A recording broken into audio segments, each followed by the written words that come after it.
Hi friends, ಎಲ್ಲರೂ ಹೇಗಿದ್ದೀರಾ? ಎಲ್ಲರೂ ಚೆನ್ನಾಗಿದ್ರು ಅಂತ ಭಾವಿಸ್ತಾ ಇವತ್ತು ಆಲ್ರೆಡಿ 11 o'clock ಆಗಿದೆ. ಇವಾಗ ನಾನು ಎಲ್ಲ ಕೆಲಸ ಮುಗಿಸಿ ಇವತ್ತು ಒಂದು ಸಿಂಪಲ್ ಆಗಿ ಒಂದು ಸಾಂಬಾರು ಮಾಡೋಣ ಅಂತ ರೆಡಿ ಮಾಡ್ತಾ ಇದ್ದೀನಿ. ಸಿಂಪಲ್ ಸಾಂಬಾರು ಅಂದರೆ ಕರಿಮೀನು ಸಾಂಬಾರು ತುಂಬಾ ಚೆನ್ನಾಗಿರುತ್ತೆ ಮತ್ತು ಟೇಸ್ಟ್ ಅಂತೂ ಸಖತ್ತಾಗಿರುತ್ತೆ. ಮುದ್ದೆ ಜೊತೆ ಅಂತೂ ಸೂಪರಾಗಿರುತ್ತೆ. ನಮ್ಮ ಮನೆಯವರು ಮಧ್ಯಾಹ್ನ ಊಟಕ್ಕೆ ಬರೋಷ್ಟರಲ್ಲಿ ಇವಾಗ ರೆಡಿ ಮಾಡೋಣ ಅಂತ ಮಾಡ್ತಾಯಿದ್ದೀನಿ. ಅದಕ್ಕಿಂತ ಮುಂಚೆ ಇವಾಗ ಅದನ್ನೆಲ್ಲ ಸ್ವಲ್ಪ ಕ್ಲೀನ್ ಮಾಡಿ ಅದನ್ನ ಫ್ರೈ ಮಾಡಿ ಇಟ್ಕೋಬೇಕು. ಬನ್ನಿ ಇವಾಗ ಸ್ಟಾರ್ಟ್ ಮಾಡ್ಕೊಳ್ಳೋ ಮೊದಲಿಗೆ ಮೊದಲಿಗೆ ಇವಾಗ ನೋಡಿ ಎಲ್ಲ ಕ್ಲೀನ್ ಮಾಡ್ಕೋತಾ ಇದ್ದೀನಿ. ತಂದು ಇಲ್ಲ ಅಂದರೆ ಇದು ಒಂದು ವಾರ ಹತ್ತತ್ರ ಆಗಿದೆ. ನಾನು ಕ್ಲೀನ್ ಮಾಡೋಕ್ಕೆ ಟೈಮೇ ಸಿಗ್ತಿರಲಿಲ್ಲ. ಇವಾಗ ಎಲ್ಲ ಕ್ಲೀನ್ ಮಾಡ್ಕೊಳ್ಳೋಣ ಅಂತ ತೊಗೊಂಡಿದ್ದೀನಿ. ನೋಡಿ, ಇದು ಕೆಂಪು ಸೀಗಡಿ ಅಂತ. ಇದು ನಿಮ್ಮ ಕಡೆ ಏನಂತಾರೆ ಗೊತ್ತಿಲ್ಲ, ನಮ್ಮ ಕಡೆ ಅಂತ ಇದು ಸೀಗಡಿ ಅಂತಾರೆ. ಮತ್ತು ಇವಾಗ ನೋಡಿ, ಇವಾಗ ಮೂರನ್ನು ನಾನು ಕ್ಲೀನ್ ಮಾಡ್ಕೊಂಡು ಬಂದಿದ್ದೀನಿ. ಸೀಗಡಿಲಂತೂ ತುಂಬ ಕಸ ಇರುತ್ತೆ, ಹಾಗಾಗಿ ಅದನ್ನು ನಿಧಾನಕ್ಕೆ ನೀಟಾಗಿ ಕ್ಲೀನ್ ಮಾಡ್ಕೋಬೇಕು. ಇಲ್ಲಾಂದ್ರೆ ನನಗೆ 1 hour ಹತ್ತತ್ರ ಆಯಿತು ಈ ಮೂರನ್ನು ಕ್ಲೀನ್ ಮಾಡೋ ಅಷ್ಟರಲ್ಲಿ. ನೋಡಿ, ಇವಾಗ ಎಲ್ಲ ಕ್ಲೀನ್ ಮಾಡ್ಕೊಂಡಿದ್ದೀನಿ. ಇವಾಗ ಒಂದು ಸ್ಟವ್ ಮೇಲೆ ಒಂದು ಕಡೆ ಇಟ್ಟು ಅದಕ್ಕೆ ಇವಾಗ ಸೀಗಡಿನ ಫ್ರೈ ಮಾಡ್ಕೊಳ್ಳೋಣ. ಯಾವಾಗಲೂ ಅಷ್ಟೇ, ಇದನ್ನೆಲ್ಲ ಫ್ರೈ ಮಾಡಬೇಕಾದ್ರೆ ಕಡಿಮೆ ಉರಿಯಲ್ಲಿಟ್ಟು ಫ್ರೈ ಮಾಡ್ಕೋಬೇಕು, ಇಲ್ಲಾಂದರೆ ಬೇಗನೆ ಸೀದೋಗುತ್ತೆ. ನೋಡಿ, ಇವಾಗೆಲ್ಲ ಫ್ರೈ ಮಾಡ್ತಾಯಿದ್ದೀನಿ. ಇದೆಲ್ಲ ಸ್ವಲ್ಪ ಕಲರ್ ಚೇಂಜ್ ಆಗಬೇಕು, ಘಮ ಬರುತ್ತೆ, ಆವಾಗ ಇದನ್ನು ರೆಡಿಯಾಗಿದೆ ಅಂತ ಅರ್ಥ. ನೋಡಿ, ಇವಾಗ ಒಂದು ಸಲ ಅದನ್ನು ಒಂದು ಸೈಡ್ಗೆ ಎತ್ತಿಟ್ಕೊಂಡು ಇವಾಗ ಮೇಲುಗಡೆ ಸ್ವಲ್ಪ ದಪ್ಪ ಇರ್ತಲ್ಲ, ಅದನ್ನು ಕೂಡ ತಗೊಂಡು ಇವಾಗ ಫ್ರೈ ಮಾಡ್ತಾಯಿದ್ದೀನಿ. ಈ ಕಲರ್ ಬಂದರೆ ಸಾಕು, ರೆಡಿಯಾಗಿದೆ ಅಂತ ಅರ್ಥ. ಫ್ಲೇವರ್ ಅಂತೂ ಸಖತ್ತಾಗಿ ಬರ್ತಾಯಿದೆ. ಇವಾಗ ಅದೇ ಕಡೆಗೆ ಇವಾಗ ಚಿಕ್ಕದು ಕರಿಮೀನು ತಗೊಂಡಿದ್ದೆ, ಮತ್ತು ಅದನ್ನು ಕೂಡ ಇವಾಗ ಫ್ರೈ ಮಾಡ್ತಾಯಿದ್ದೀನಿ. ಇದಂತೂ ನಮ್ಮ ದೀಕ್ಷಣಿಗೆ ತುಂಬ ಇಷ್ಟ ಆಯಿತು. ಅದಕ್ಕೆ ಅಮ್ಮ ಇದು ತಗೊಳ್ಳಿ ಅಮ್ಮ ಅಂತ ಇದ್ಲು, ಹಾಗಾಗಿ ಇದನ್ನು ಕೂಡ ತಗೊಂಡೆ. ಇದನ್ನೆಲ್ಲ ಎಷ್ಟು ದಿನ ಬೇಕಾದ್ರೂ ಇಟ್ಕೋಬೋದು ಫ್ರೆಂಡ್ಸ್, ತುಂಬಾ ಚೆನ್ನಾಗಿರುತ್ತೆ. ನೋಡಿ, ಎಷ್ಟು ಘಮ ಬರ್ತಾಯಿದೆ ಅಂತ. ಈ ಕಲರ್ ಬಂದರೆ ಸಾಕು. ಇವಾಗ ಅದೇ ಕಡೆಗೆ ಇನ್ನೊಂದು ಮೀನು ಕೂಡ ಹಾಕ್ತಾಯಿದ್ದೀನಿ. ಇದು ಸ್ವಲ್ಪ ದೊಡ್ಡದಾಗಿದೆ, ಹಾಗಾಗಿ ಇದನ್ನು ಕೂಡ ಕಡಿಮೆ ಉರಿಯಲ್ಲೇ ಇಟ್ಟು ಫ್ರೈ ಮಾಡಬೇಕು.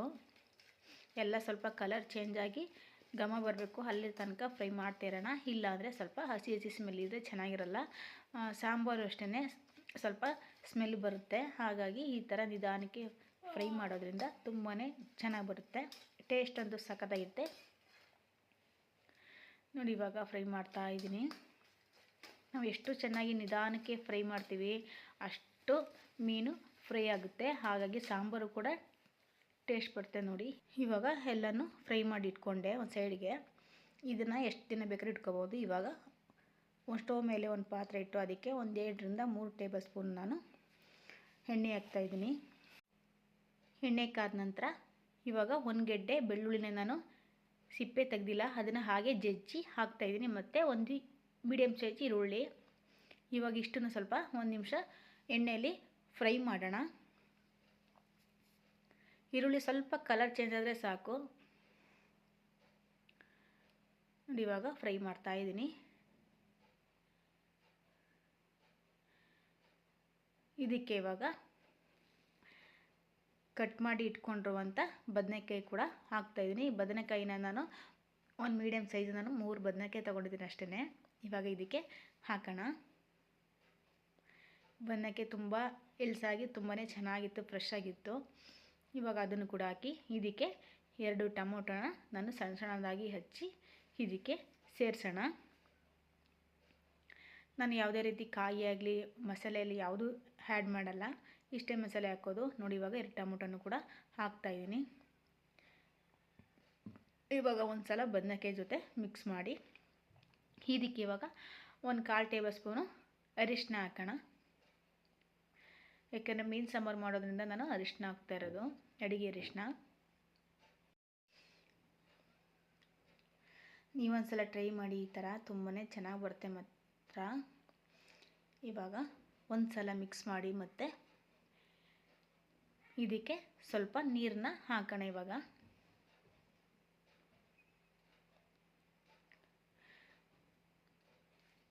ತುಂಬ ನೀರು ಹಾಕ್ಬಾರ್ದು, ಸ್ವಲ್ಪ ಹಾಕಿದ್ರೆ ಸಾಕು. ಬದನೆಕಾಯಿ ಬೇಯೋದಕ್ಕೆ ಅಷ್ಟೇ. ಇವಾಗ ಸ್ವಲ್ಪ ಹಾಕ್ತಾಯಿದ್ದೀನಿ, ಇಷ್ಟೇ ನಾನು ನೀರನ್ನ ಹಾಕೋದು. ಇದಕ್ಕೆ ಇವಾಗ 2 ಟೇಬಲ್ ಸ್ಪೂನು ಸಾಂಬಾರು ಪೌಡ್ರ್ ಹಾಕ್ತಾಯಿದ್ದೀನಿ. ಸ್ವಲ್ಪ ಖಾರ ಜಾಸ್ತಿ ಹಾಕಿದ್ರೆ ಇದಕ್ಕೆ ಚೆನ್ನಾಗಿರುತ್ತೆ. ಯಾಕೆಂದರೆ ನಾವು ಹುಣಸೆ ಹಣ್ಣನ್ನ ಹುಳಿ ಬಿಡ್ತೀವಲ್ಲ, ಹಾಗಾಗಿ ನಾನು ಸ್ವಲ್ಪ ಖಾರನ ಜಾಸ್ತಿ ಹಾಕ್ತಾಯಿದ್ದೀನಿ. ಇದಕ್ಕೆ ಇವಾಗ 2 ಟೇಬಲ್ ಸ್ಪೂನು ನಾನು ಸಾಂಬಾರು ಪೌಡ್ರ್ ಹಾಕ್ತಾಯಿದ್ದೀನಿ ಮತ್ತು ರುಚಿಗೆ ತಕ್ಕಷ್ಟು ಉಪ್ಪು.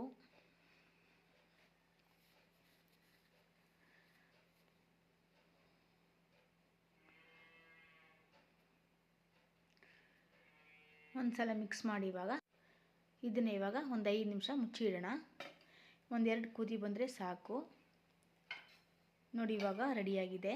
ಇದಕ್ಕೆ ಇವಾಗ ಒಂದು ನಿಂಬೆಹಣ್ಣು ಗಾತ್ರದಷ್ಟು ನಾನು ಹುಣಸೆ ಹಣ್ಣನ್ನು ನಾನು ನೆನೆಯಕ್ಕೆ ಅದನ್ನು ರಸೆ ತಗೊಂಡು ಇಟ್ಕೊಂಡಿದ್ದೀನಿ. ಅದನ್ನು ಇವಾಗ ಇದಕ್ಕೆ ಹಾಕೋಣ. ಯಾಕೆಂದರೆ ಮುಂಚೆನೇ ಹಾಕ್ಬಿಟ್ರೆ ಬದನೆಕಾಯಿ ಕರೆಕ್ಟಾಗಿ ಕುಕ್ ಆಗೋಲ್ಲ, ಹಾಗಾಗಿ ನಾನು ಇವಾಗ ಹಾಕ್ತಾಯಿದ್ದೀನಿ.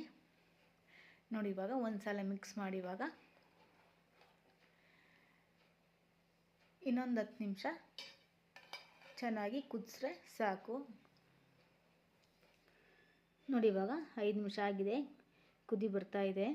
ಇದಕ್ಕೆ ಇವಾಗ ಕರಿಮೀನ ಹಾಕೋಣ. ನಿಮಗೆ ಎಷ್ಟು ಬೇಕೋ ಅಷ್ಟು ಹಾಕೋಬೋದು. ನೋಡಿ ಇವಾಗ ಕರಿಮೀನ ಹಾಕ್ತಾಯಿದ್ದೀನಿ. ಇದನ್ನು ಸ್ವಲ್ಪ ವಾಶ್ ಮಾಡಿ ಹಾಕ್ಕೊಳ್ಳಿ. ನೋಡಿ ಹಾಕ್ತಾಯಿದ್ದೀನಿ ಇದನ್ನು ಇವಾಗ ಒಂದು ಸಲ ಮಿಕ್ಸ್ ಮಾಡಿ ಒಂದು 5 ನಿಮಿಷ ಮೀಡಿಯಮ್ ಉರಿಯಲ್ಲೇ ಕುಕ್ ಆದರೆ ಸಾಕು. ಕಂಪ್ಲೀಟಾಗಿ ಉಪ್ಪು ಹುಳಿ ಖಾರ ಎಲ್ಲ ನೀಟಾಗಿ ಹಿಡಿಯುತ್ತೆ ಮೀನು ಜೊತೆ, ತುಂಬಾ ಟೇಸ್ಟಿಯಾಗಿ ಬರುತ್ತೆ. ಇವಾಗ ಒಂದು ಸಲ ಮಿಕ್ಸ್ ಮಾಡಿ ಮುಚ್ಚಿಡ್ತಾಯಿದ್ದೀನಿ. 5 ನಿಮಿಷ ಅಷ್ಟೇ ಮುಚ್ಚಿಟ್ರೆ ಸಾಕು ಮೀಡಿಯಮ್ ಉರಿಯಲ್ಲಿ.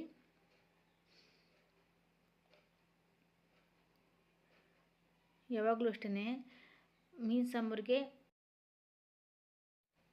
ಸ್ವಲ್ಪ ಹುಳಿನ ಜಾಸ್ತಿ ಹಾಕಿದ್ರೆ ತುಂಬಾ ಚೆನ್ನಾಗಿ ಬರುತ್ತೆ. ನೋಡಿ ಇವಾಗ ರೆಡಿಯಾಗಿದೆ. ಬಿಸಿ ಬಿಸಿಯಾದ ಕರಿಮೀನು ಸಾಂಬಾರು ರೆಡಿ. ಇದು ಇವಾಗ ಮುದ್ದೆ ಜೊತೆ ಊಟ ಮಾಡೋಣ. ಆಹಾ, ನೋಡ್ತಿದ್ರೆ ಫ್ಲೇವರ್ ಅಂತೂ ಸಖತ್ತಾಗಿದೆ. ಇವಾಗ ಮುದ್ದೆ ಜೊತೆ ಹಾಕೋಣ. ನೋಡಿ ಇವಾಗ ರುಚಿಯಾದ ಕರಿಮೀನು ಸಾಂಬಾರು ರೆಡಿಯಾಗಿದೆ. ಇವಾಗ ಮುದ್ದೆನೂ ಕೂಡ ರೆಡಿಯಾಗಿದೆ. ಇವಾಗ ಮುದ್ದೆನ ಬಡಿಸ್ಕೊಂಡು ಊಟ ಮಾಡೋಣ. ಇವಾಗ ಫ್ರೆಂಡ್ಸ್, ನೀವೊಂದು ಸಲ ಟ್ರೈ ಮಾಡಿ ನೋಡಿ ಹೇಗೆ ಬಂದಿದೆ ಅಂತ. ಮುದ್ದೆ ಜೊತೆ ಸೂಪರಾಗಿದೆ ಮಾತ್ರ.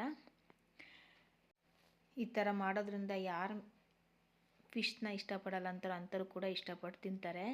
ನೋಡಿ ಇವಾಗ ಬಿಸಿ ಬಿಸಿ ಮುದ್ದೆ ಮತ್ತು ಕರಿಮೀನು ಸಾಂಬಾರು ರೆಡಿಯಾಗಿದೆ. ಇವಾಗ ಟೇಸ್ಟ್ ಮಾಡ್ತಾಯಿದ್ದೀನಿ. ಸೂಪರಾಗಿದೆ ಮಾತ್ರ ಟೇಸ್ಟ್ ಅಂತೂ. ಹುಳಿಯಾಗಿ ಸೂಪರಾಗಿ ಬಂದಿದೆ ಫ್ರೆಂಡ್ಸ್ ಮಾತ್ರ. ಫ್ರೆಂಡ್ಸ್, ಈ ರೆಸಿಪಿ ಇಷ್ಟ ಆದರೆ ಲೈಕ್ ಮಾಡಿ, ಶೇರ್ ಮಾಡಿ, ಕಮೆಂಟ್ ಮಾಡಿ ಮತ್ತು ಸಬ್ಸ್ಕ್ರೈಬ್ ಮಾಡೋದನ್ನ ಮರಿಬೇಡಿ.